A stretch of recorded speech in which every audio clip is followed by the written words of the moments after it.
Bom dia, tudo bem com vocês?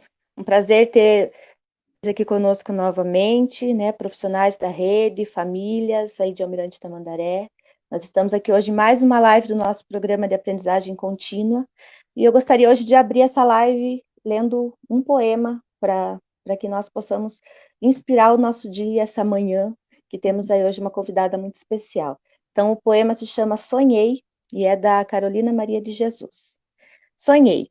Sonhei que estava morta. Vi um corpo no caixão. Em vez de flores, eram livros que estavam nas minhas mãos.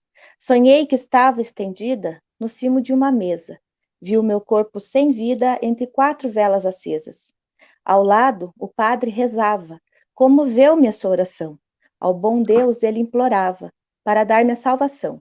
Suplicava ao Pai Eterno para amenizar meu sofrimento, não me enviar para o inferno, que deve ser um tormento. Ele deu-me a extrema unção. Quanta ternura notei. Quando foi fechar o caixão, eu sorri e despertei. Carolina Maria de Jesus em Antologia Pessoal. Antologia Pessoal. Depois a gente vai colocar aí nos comentários as referências que forem tratadas aqui hoje, mas Carolina Maria de Jesus é uma referência para todos nós, para as nossas discussões que têm sido feitas aqui em Almirante Tamandaré. E hoje, para contribuir com essa nossa fala, nós estamos aqui com Macaé Evaristo. Queria passar a palavra para você, querida. Seja bem-vinda ao Almirante Tamandaré, mesmo que virtualmente. Sabe que aqui a gente já tem falado sobre você durante toda a semana, e eu gostaria de passar a palavra para você. Se apresenta, fala conosco, a gente quer muito aprender com você hoje. Bom dia a todos, né, a todas, a toda a comunidade escolar, aos companheiros, professores, trabalhadores em educação de Almirante Tamandaré. Quero agradecer o convite da Secretaria Municipal de Educação para esse encontro com vocês nessa manhã. E um encontro que começa, né, eu fico bastante acolhida com um poema, a leitura de um poema da Carolina Maria de Jesus. A Carolina Maria de Jesus, uma mulher negra nascida em Minas Gerais. Ela nasceu aqui em Minas, na cidade de Sacramento. E depois ela, como toda família negra, muito pobre, né, migrou para São Paulo e ela viveu muito tempo em situação de rua, ela era favelada, e depois os seus escritos vão ser descobertos, né, ela já na idade adulta, porque mesmo morando num barraco de favela, ela fazia uma escrita, né, que eram seus registros cotidianos. Eu acho que começar com a Carolina, né, me remete aqui também a uma outra afirmação da Carolina, quando a gente vai falar de educação integral e territórios. Tem um livro da Carolina Maria de Jesus que chama Diário de Bitita. E nesse livro ela fala um pouco de algumas coisas da infância, e ela nasceu no início do século XX, 1920, né? Ela fala que na infância dela não havia escola, né? Nas fazendas não havia escola. O que havia era enxada em abundância, né? Então, acho que a Carolina Maria de Jesus ela retrata uma situação que, para nós educadores, né, é uma situação muito, muito cara, que é o debate no nosso país da desigualdade e do tardio garantia do direito à educação para todos, né? Nós passamos praticamente todo o século XX com a maioria das crianças, dos adolescentes, sem acesso à educação, não é? Eu penso que é do século XXI, é de 2016, a obrigatoriedade, gratuidade da educação infantil para as crianças de 4, 5 anos e do ensino médio para os jovens de 15 a 16, 17 anos. Então, a gente fez o dever, né, de pensar e de promover políticas de garantia do direito à educação de uma maneira muito tardia, né? Da mesma forma que a gente demorou a prover acesso para todos à educação no nosso país, já denunciado lá atrás pela Carolina Maria de Jesus, pensar numa proposta de educação, né, integral, no sentido de pensar a integralidade do ser humano, no sentido de pensar a integralidade dos tempos, no sentido de pensar o desenvolvimento integral, né, de todas as pessoas, isso também se deu e vai se dando, né, de forma muito tardia, principalmente em função de muitas mobilizações e de muitas lutas populares, para a gente fazer com que, de fato, o Estado brasileiro assuma sua responsabilidade no que diz respeito ao direito à educação. Então, eu acho que pensar em educação integral e territórios, uma primeira abordagem, é a gente pensar dos desafios que estão colocados no nosso país, nas nossas redes, nos nossos sistemas de ensino, de garantir, de prover, né, uma educação integral, uma educação que ela seja integral, que ela seja estendida a todos, então que a gente possa garantir o acesso, né, a todos, e uma educação integral que pense nas diferentes dimensões da formação do ser humano. Então, eu acho que essa é um pouco a aproximação que a gente faz quando está discutindo educação integral e territórios. Eu queria falar um pouquinho, né, como é que eu acabei me aproximando mais desse tema da educação integral. Eu sempre fui professora, né, de educação pública, sou formada antiga normalista, como se dizia antigamente, e eu comecei a trabalhar aqui em Belo Horizonte na década de 80, numa época em que faltava muita escola ainda, tinha muitas crianças fora da escola, muitas vezes famílias tinham que dormir na fila para ter acesso a uma vaga na escola, e desde sempre, né, a gente a gente entra na educação e aí acabou, né? É uma paixão, a gente entra nos movimentos, nos debates, nas lutas por educação. Mas no final dos anos 90, quase 2000, eu fui chamada para trabalhar numa experiência de educação escolar indígena. Pela minha trajetória como educadora, professora nas classes populares, em bairros de periferia, Minas Gerais estava começando uma primeira experiência de implantação de escolas indígenas e me chamaram para trabalhar com esses professores. E eu vou dizer assim, que foi um aprendizado muito grande, né? Eu posso dizer hoje que acho que eu mais aprendi do que ensinei nesses tempos. E uma das coisas mais assim fortes, né, na experiência da educação escolar indígena é o olhar para essa integralidade da formação, né? Primeiro, um foco nos sujeitos, quem são os sujeitos da formação, né? O foco na infância, né? O foco nos adolescentes, a relação que ele tem com as pessoas, com os idosos, né? Com os mais velhos da comunidade, que são considerados as bibliotecas, né? A memória viva das comunidades. Então, a relação, né, com essas diferentes percepções em relação às idades, aos tempos, o respeito aos tempos de cada um, né? Acho que isso é uma questão muito forte. O respeito à memória, o respeito à ancestralidade, né? A relação com o tempo, a relação com a natureza. Então, tudo isso foi muito aprendizado. E eu acabei indo estudar um pouco como é que se faz a gestão dessas escolas, porque é muito diferente. A relação com a comunidade ela é muito umbilical, né? Então, assim, não existe esses distanciamentos. Eu estou falando, não existe, gente, com os grupos, obviamente, que eu trabalhei, né? A escola ela é uma escola, ela é aberta. A família ela chega, se ela quiser acompanhar uma aula, né? Se ela quiser passar ali uma manhã na escola, isso não causa, né, de parte a parte, nem das famílias, nem dos professores, nem dos estudantes, isso não é um incômodo.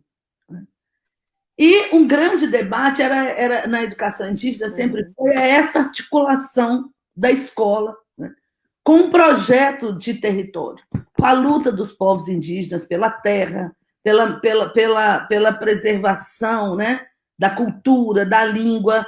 Então, isso sempre teve muito, muito imbricado e muito forte. E essa experiência ela me marcou profundamente. Quando eu já estava deixando, eu cheguei a coordenar esse programa para o Estado, eu fui chamada de novo para BH, que é onde eu tenho o meu vínculo. E eu falei, não, olha, eu até vou trabalhar numa secretaria, mas eu queria que a gente pudesse pensar duas coisas, né? Uma era o debate sobre a questão das relações étnico-raciais, o combate ao racismo na escola. A gente já tinha a Lei 10.639, e a outra era uma experiência educativa que a gente pudesse avançar nesse projeto de uma escola mais conectada, né, com as comunidades, com os territórios. Nessa caminhada, né, voltando para BH, eu conheci a experiência do aprendiz lá em São Paulo, do bairro Escola. Né? A gente está falando aqui, vamos lembrar, vou fazer uma homenagem aqui, celebrar o Gilberto de Menstein, a grande contribuição que ele deu para todos nós. E que a experiência do bairro Escola era uma experiência de tentar trazer para um contexto urbano, né, uma dinâmica de uma maior conexão do cotidiano da escola com a vida, com os saberes que tem nas nossas comunidades, nos bairros, nos grandes centros urbanos. E, a partir daí, a gente começou a exercitar em Belo Horizonte a possibilidade de trabalhar uma escola que fosse conectada com os territórios, que fosse conectada com o projeto de vida das comunidades, dos estudantes, onde elas estivessem inseridas. Porque, muitas vezes, principalmente quando a gente trabalha em cidades, né, muito grandes centros urbanos, com grandes aglomerados, a gente perde essa dimensão, né, muitas vezes comunitária, da relação da escola com as famílias e com os estudantes. Né? Muitas vezes a gente acha que, bom, um bairro de periferia é um bairro de periferia, eles são todos iguais no Brasil, independente do lugar onde eles estão. Né? Mas a gente já sabe, né, que a gente vai encontrar diferentes culturas, diferentes experiências nas nossas grandes cidades. Né? Almirante Tamandaré não é uma cidade tão pequenininha assim, né? São quase 120 mil habitantes. Né? Às vezes a gente acha que é tudo igual, né? Todos os bairros são iguais, as conexões são as mesmas. E a gente precisa ter esse olhar, eu acho que mais curioso e, ao mesmo tempo, mais sensível aos diferentes territórios. Primeiro que os territórios, eles contam uma história, né? Eles guardam uma cultura, que muitas vezes é uma cultura que não é dali, vem de outros lugares. Aqui em Belo Horizonte é muito comum a gente encontrar bairros, comunidades, que muitas vezes vêm muitos moradores de uma determinada região, de uma determinada específica região do estado de Minas Gerais, né? Que seja do Vale do Jequitinhonha, ou que seja do Alto Caparaó, porque, ao migrar, as pessoas também acabam tentando buscar uma proximidade com aquelas que eles já conhecem, né? E também vão trazendo ali uma série de elementos das suas culturas que vão se mesclando nessa cena, né? Nessa cena urbana. Uma outra questão dos territórios, e que marca profundamente, né, além da memória, da ancestralidade, da cultura, né, a gente pode dizer também que os territórios eles também são muito permeados pela desigualdade. Então, quando a gente está discutindo educação escolar, né, educação integral, nessa perspectiva, olhar para os territórios e também perceber, né, essas desigualdades, elas são importantes. Porque, ao pensar uma agenda e uma articulação de uma educação integral, de uma educação integrada, né, a gente precisa entender qual é o contexto que nossas crianças, nossos estudantes, as famílias e nós, educadores, vivemos. Né? Eu falo para essa questão da desigualdade, porque a desigualdade no nosso país sempre marcou, né? Sempre foi um elemento crucial na garantia ou não do direito à educação. Né? Eu falo, a desigualdade e as diferenças que foram transformadas em desigualdade. Né?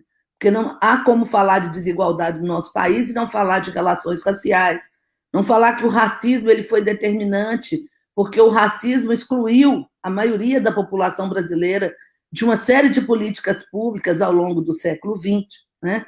Não há como não falar da questão das crianças, das pessoas com deficiência, que foram segregadas e suas diferenças também foram transformadas em desigualdades, e do ponto de vista da educação, significou anos de crianças sem acesso à escolarização. Então, a gente falar do elemento da desigualdade, quando estamos pensando em educação integral e territórios, é a gente olhar para esses territórios, não somente com o olhar de que falta alguma coisa, né? Mas é também a gente olhar para esses territórios e entender, olha, esses territórios estão em situação de desigualdade. Né? Eles foram colocados em situação de desigualdade, muitas vezes por uma ausência de políticas públicas. E nós, educadores, no geral, eu falo, a escola é o primeiro equipamento público que chega nas comunidades, nós temos essa tarefa, né, de construir um projeto educativo que se articule a um projeto de desenvolvimento, a um projeto de emancipação para essas comunidades. Eu acho que esse é um outro elemento importante quando a gente está pensando nesse diálogo. Eu falo isso, né, considerando que, como a gente está fazendo uma live, deve ter muitas famílias, muitos estudantes também nos ouvindo, não só professores, para a gente pensar, né, o que é esse momento que nós estamos passando com a pandemia. Né? Porque, eu falo, por mais visionários que qualquer um de nós pudéssemos ser, eu acho que não passava pela cabeça de ninguém que em 2020, né, nós íamos atravessar esse processo, né? O processo de isolamento, mas um processo também que ele guarda, né, nas devidas proporções, elementos que são muito excludentes. Por quê? Porque quando a gente está pensando no processo de educação e de educação escolar, a inclusão digital, né, que não aconteceu no nosso país de maneira igualitária, ela tem acarretado nessa pandemia uma situação de exclusão educacional. Exclusão educacional. Então, a nossa tarefa nessa conjuntura, nesse contexto da pandemia, é a gente pensar, né, qual que é o papel da escola. Nós estamos fazendo uma série, eu quero sugerir depois que vocês possam assistir, está disponível na internet. Nós temos aqui em BH um grupo de pesquisa que se chama TEIA, né? Territórios e Educação Integral, parece o nome da nossa parece o nome da nossa live. E a gente atua, né, com formação de professores, com pesquisa nessa área de educação e de educação integral e articulação com o território, movimentos sociais. Nós fizemos uma série debatendo um pouco isso. Né? Veio a pandemia, as escolas estão fechadas, e aí? Né? O que a gente faz? Eu acho que essa é a pergunta que povoa todo dia o pensamento, as mentes, os corações de todos os educadores, dos gestores escolares. Né? O que fazer? No primeiro movimento, muitas pessoas, né, e muitas redes, elas imediatamente começaram a utilizar a plataforma digital. Né? É o que a gente tem feito, a gente tem usado muito a plataforma digital. A questão é que, em muitos lugares desse nosso país, inclusive aqui em Belo Horizonte, a cidade que eu vivo, a inclusão digital ela não é um dado. Né? Ela não é dado para todas as pessoas. Pelo contrário, a gente tem um grupo muito pequeno, né, que tem acesso à inclusão digital, eu vou dizer assim, no alcance que precisaria para a gente manter uma comunicação, né, gente, cotidiana, diária, como muitos sistemas estão pensando. Então, eu acho que essa é uma questão muito grande, é uma grande preocupação. Que projetos desenvolver, né? E como que a educação integral e as pesquisas, os estudos que a gente fez, as experiências que nós construímos em educação integral, elas podem nos servir para pensar esse momento que a gente está vivendo, que é o momento da pandemia. Né? Então, em que medida a ideia de educação integral ela serve para que a gente possa pensar mais, né, sobre como que, num contexto de pandemia, né, vai se dar a nossa relação com os estudantes e com as nossas comunidades. Que tipo de redes nós podemos estabelecer? Né? Como que a escola se linka com as outras instituições na comunidade? Porque é uma coisa muito. Eu falo, a gente vivia um pouco essas situações. Vou dar um exemplo, né? Quando a gente atua em bairros muito violentos, às vezes tem toque de recolher. Não sei se isso existe em Almirante Tamandaré, mas tem municípios do Brasil que a gente convive com essa realidade. Quando eu fui gestora aqui em BH, secretária de Educação, essa era uma questão, a gente teve que brigar muito com as outras políticas, né? Porque tinha alguma coisa desse nível, todas as instituições públicas fechavam as portas, ou às vezes só ficava a escola, não é? Funcionando. E aí aquela crise. Fica a escola, não fica a escola, fecha todo mundo, não fecha ninguém. E era preciso construir uma mediação, né? De como que o Estado se faz presente nos territórios. Eu acho que hoje a gente vive uma situação, né, um pouco análoga no sentido de que fecha tudo e fica mais ou menos isso, não é? Agora, eu já ouvi até assim, não, agora é a hora dos profissionais da saúde, depois será a hora dos profissionais da educação. Né? E aí eu fico pensando se a ideia é essa mesmo, né? Se a gente não tem que começar, entre nós, educadores, a mover essas rodas. Né? Não no sentido de produzir uma educação à distância, porque eu sou completamente cética dessa agenda de tentar reproduzir o ambiente escolar pela internet. Não é a mesma coisa. Né? Estou aqui falando com vários professores educadores, eu não vejo ninguém, não sei, né? Assim, estou aqui pelejando para ver se eu vejo algum comentário do que eu estou falando. Acabei de achar aqui que tem comentários na live, mas a gente sabe que porque é difícil a gente operar. E como é que nós vamos fazer isso quando a gente pensa a infância, quando a gente pensa as crianças pequenas? Eu acho que é dramático, e a gente vive uma pressão, e uma pressão muitas vezes do mercado, né? Principalmente a iniciativa privada, tem pressionado os gestores, os sistemas de ensino, para dizer que educação à distância, esse modelo aqui que a gente está fazendo, né? Isso é adequado, por exemplo, até para a educação infantil. Né? E eu acho que a gente tem que resistir a isso. Não sei o que vocês estão pensando aí em Almirante Tamandaré, mas acho que a gente tem que resistir. Né? A gente precisa pensar, e pensar junto com os educadores, que tipo de conexões são possíveis nós estabelecermos. Como a gente não perder o vínculo com as crianças, mas como a gente também não cair na lógica. Vamos fazer um empacotadinho aqui que cabe num quadradinho de tela do computador e vamos jogar para as famílias. E deixa que as pessoas se virem nos 30, não é?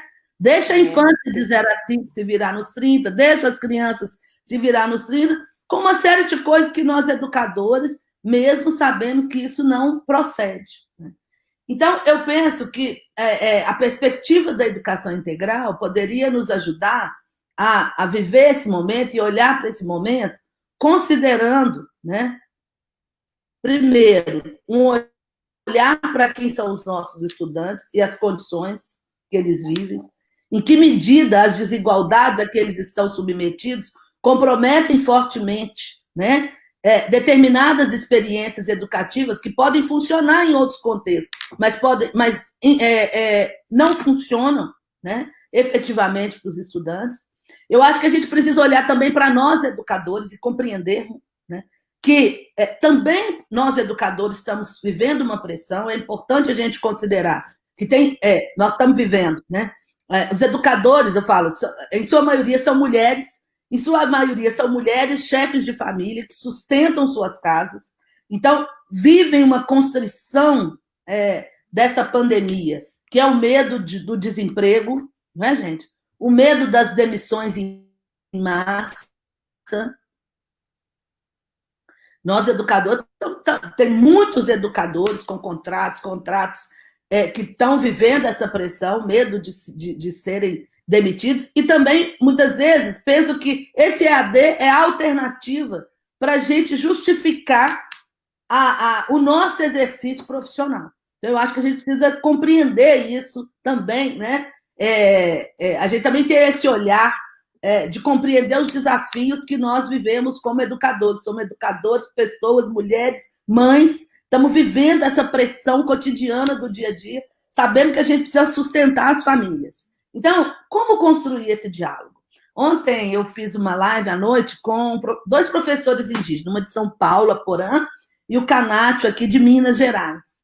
E o Canato está fazendo uma experiência muito interessante na escola indígena, na escola dele, que ele tem trabalhado nesse contexto da pandemia com uma ideia de uma experiência, enfim, de um projeto educativo, né? Que deixa eu tentar traduzir aqui.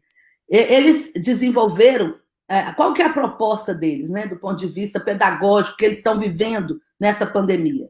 É uma aldeia indígena, eles já têm uma dinâmica específica e diferenciada, mas eles estão com muito medo, porque estão aparecendo muitos casos, né? E os professores, então, eles conseguiram fazer um mapeamento das suas crianças e eles começaram a desenvolver planos de estudo, né? E aí eles desenvolvem planos de estudo, eles já trabalham com calendário que é organizado em função dos tempos, né? Então, os tempos têm muito a ver com a natureza, né? É o tempo das águas, né? É o tempo de plantar, é o tempo do sol. Eles já têm um calendário que se articula com isso. E aí eles começaram a pensar uma série de coisas que as crianças fazem no cotidiano com as suas famílias. É o tempo de produzir artesanato. E eles foram criando planos de estudo, né? Se organizaram os professores da escola e foram organizando isso e encaminhando para as famílias. Isso é um jeito de pensar, um jeito de viver. A gente não tem uma proposta. O que eu acho que o que eu acho que é um aprendizado nessa experiência do Canato? Primeiro, né, que nós, professores, que a gente resista à tentação de encontrar um pacote que venha pronto, né, e que a gente seja só um repassador desse pacote para os nossos estudantes. Porque quem mais conhece os nossos alunos, quem conhece as nossas turmas, somos nós. Então, não é possível a gente achar que alguém vai pegar lá. Nós estamos vivendo algumas situações aqui na nossa região, não sei como é que vocês estão vivendo aí, né, no Paraná, mas é de apostilado, né? Pega um pacote, manda para as escolas, manda para os estudantes. A gente não sabe, os professores não conhecem os materiais, não sabem quem produziu, muitas vezes discordam do que está colocado ali e viram repassadores.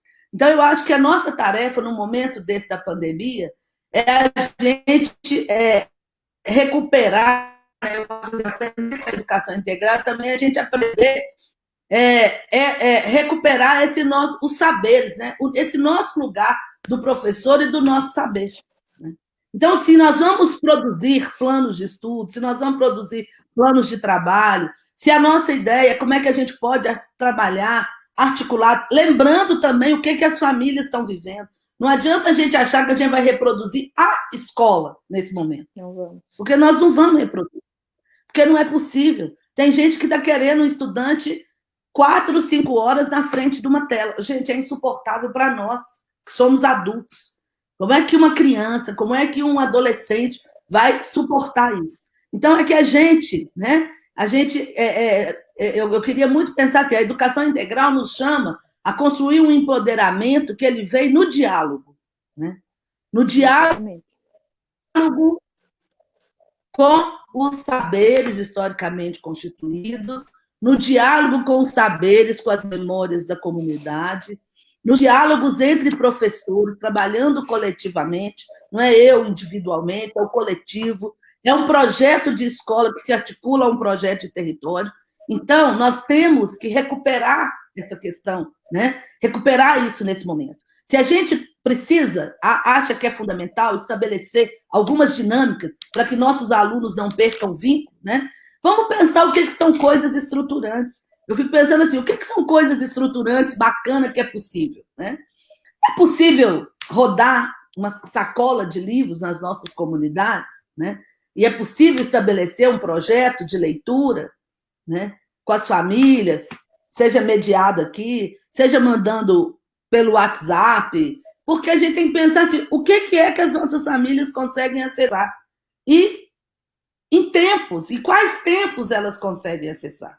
Né? Porque é difícil pensar que elas vão ter um tempo gigantesco, porque nós, todas, mulheres, nós também estamos aí assoberbadas com muitas coisas aí no nosso dia a dia, para a gente dá conta para a gente tocar. Então, eu acho que pensar sobre essas questões, né? Como é que a gente relaciona, como é que a gente pode pensar na construção desses planos de estudos. Eu estou aqui dando sugestão, gente, é um monte de pitaco, vocês podem falar, mas cara, estou falando um monte de bobagem, não tem nada a ver com o que você está falando, mas eu tenho conversado muito com educadores, a gente tem tentado pensar junto alternativa. Como é que a gente não fica isolado, a gente desaparece, porque parece que deu um apagão, nós subimos como escola, não é? Como é que a gente está próximo, né? Como é que a gente contribui para a manutenção do isolamento, né? Como é que a gente fica perto, se mantendo distante? E eu acho que a gente está vivendo isso muito. Quem tem pessoas idosas em casa, quem tem mães idosas, sabe bem o que é isso, como é que é difícil a gente criar uma medida, né? Uma justa medida nessa relação.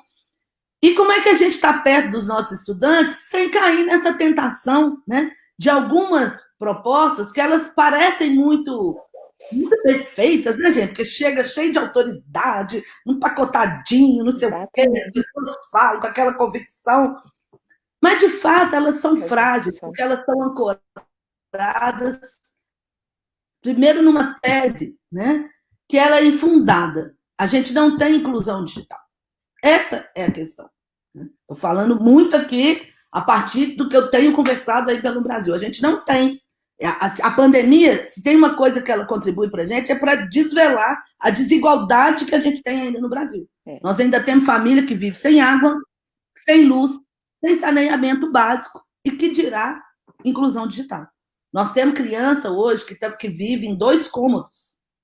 Não é? Então, a gente fala em isolamento, as pessoas querem rir da gente. O que é isolamento nesse contexto? Né? Então, como a gente não desaparecer? Eu acho que a gente precisa, cada vez mais, nos articularmos como coletivos de escola, pensando, né, gente, o território onde a gente atua. O que é viável? Que tipo de link, que tipo de conexão a gente pode fazer? Né? Como é que estão as organizações? Que outras organizações atuam no território? Eu sou voluntária do Conselho Municipal dos Direitos da Criança e do Adolescente. Nós fizemos semana passada um encontro com mais de 70 organizações aqui em Belo Horizonte, que também atuam nos territórios, muitas que atuavam dentro da educação integral, na linha da educação integral, com atividades socioeducativas, e essas organizações, muitas delas, elas não estão fazendo essa atividade. Imediatamente, muitas delas já vem constatando, né, gente, a fome, começaram a se organizar em campanhas mesmo de assistência ali objetiva, né, gente? Doar uma cesta básica, prover uma alimentação para uma criança. Mas estão muito preocupadas como é que retomam esse link, né? Quer dizer, da experiência educacional. Como é que a gente retoma essa articulação? Eu acho que isso é muito importante. Eu acho que essa produção desse diálogo com essas instituições pode fazer com que a gente avance nessa agenda, né? Conversando aí com o pessoal da educação escolar indígena e vivendo essa experiência do Chacriabá, eu acho que eu fiquei pensando muito, né? Como é que a gente faz essa conexão, né? Que é pensar em alguns planos de estudo que a gente poderia fazer de uma maneira mais individualizada e que seja uma produção nossa, né, gente? Porque nós conhecemos mais quem é o nosso aluno. Quando a gente fala que a gente tem um aluno de 4º ano, de 5º ano, isso no Brasil, dependendo da escola que a gente está falando, nós estamos falando de coisas completamente diferentes. Né?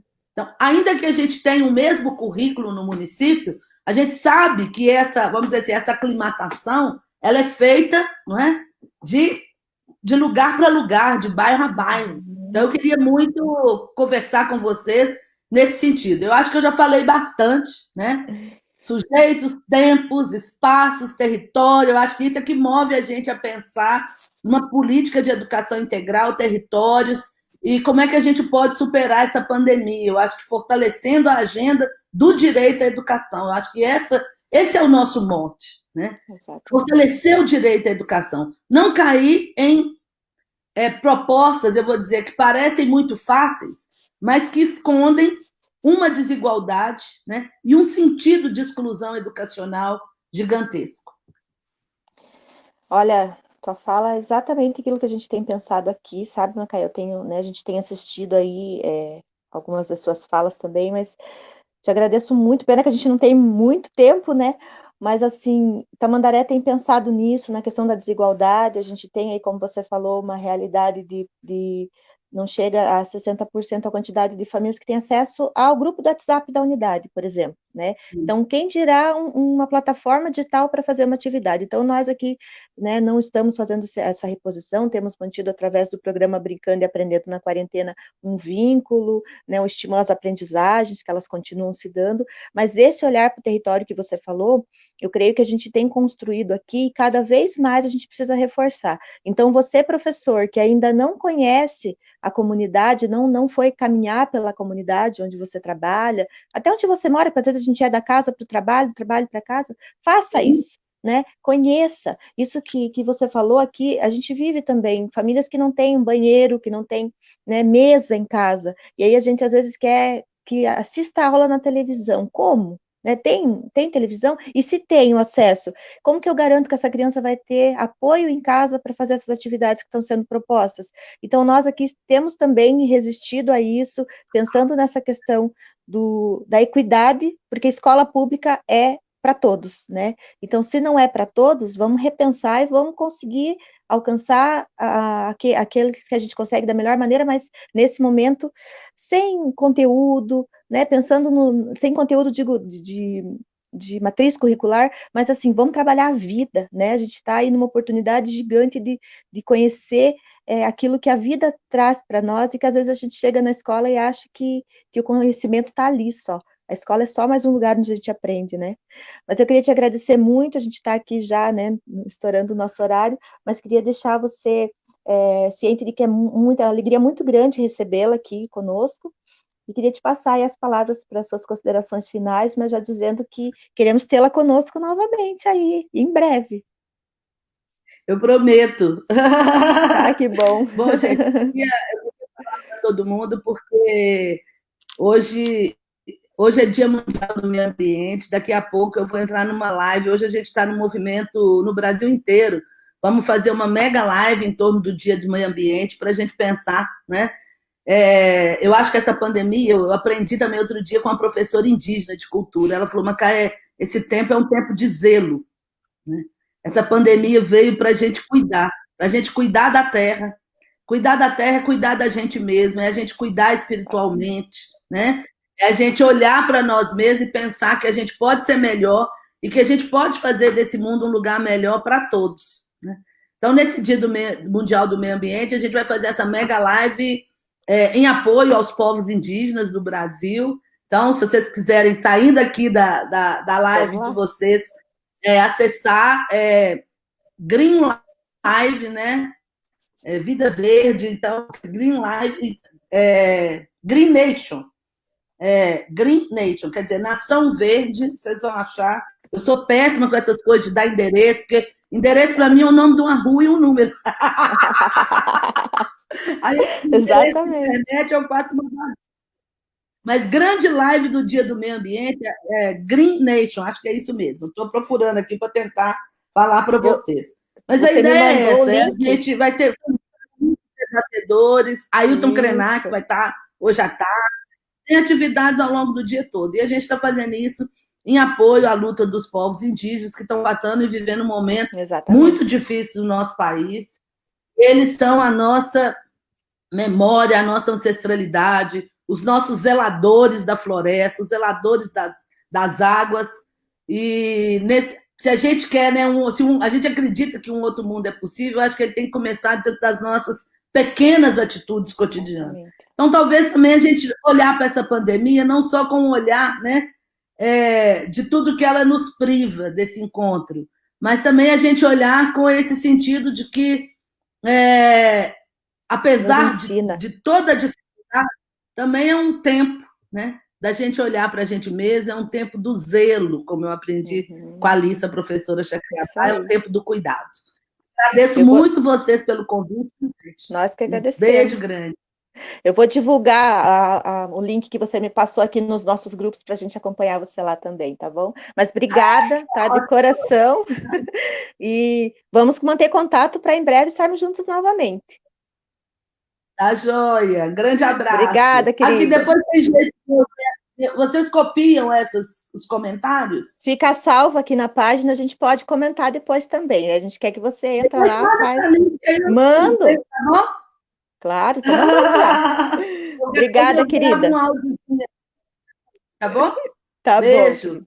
Espero um dia Obrigada, tá? abraçar Ai, pessoalmente. verdade, ó. Vamos ainda, sim. Mas obrigada, querida. Bom dia para todo mundo. Obrigada por terem acompanhado aí. Se quiserem continuar comentando, depois a gente entra lá, responde o que for necessário. A gente vai passar aí os links nos grupos das gestoras, das coordenadoras pedagógicas para divulgar para vocês. Vamos colocar aqui na página da secretaria também essa live que a Macaé vai participar hoje, tá bom? Mas obrigada, querida. Beijo. Se cuida. Beijo.